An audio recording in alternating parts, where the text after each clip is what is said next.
Hello guys, welcome to first person shooting again. Well, I first want to make this very clear that this is not a review. It's rather a challenge for myself.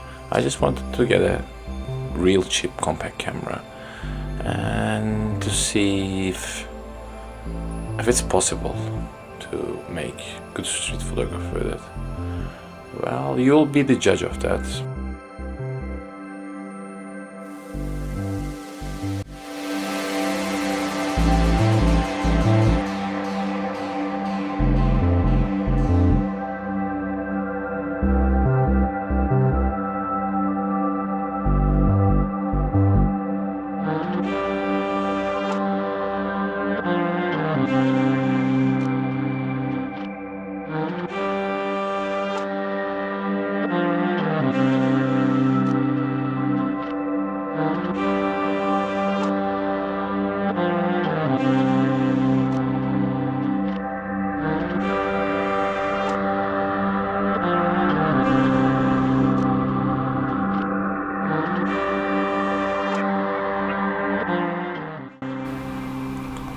So even though this is not a review, I will still say a couple of things about the camera. It's very compact and therefore it's very discreet. It doesn't have any sound, no shutter sound. But it gets really hard to get nice photos as soon as sun is gone out of the sight.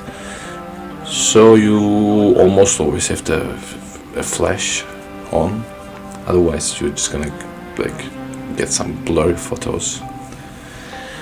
And the images are small, but colors are amazing due to those CCD technologies, those old technologies. It doesn't even shoot raw, but it's pretty playable, and you kind of get all the shades of all the colors. Well, the shutter lag is even worse than the Pentax Q. If you haven't watched it, just here you go, hit the bubble.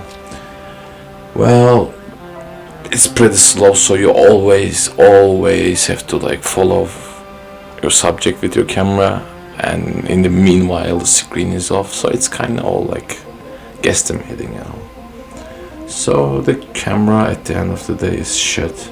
So luckily the battery died before my patience did. So I was kind of lucky. I kind of felt lucky when it happened.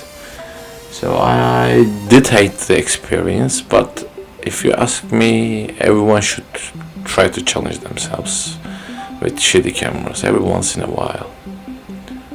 It actually kind of gets you in a mood to, fit to the camera, not to fit the camera to yourself. Yeah, I don't know if it makes sense to you. Welcome home, Columbia. Beautiful, beautiful.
Nice to be in orbit. That's one small step.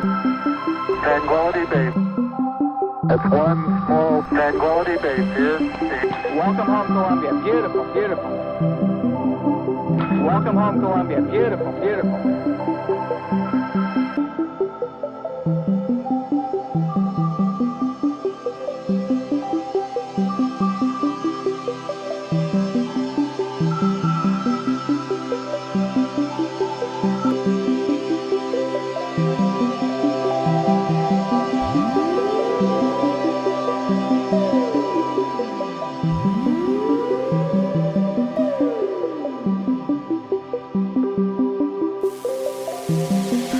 Well, thanks for watching, guys. Subscribe for more to come.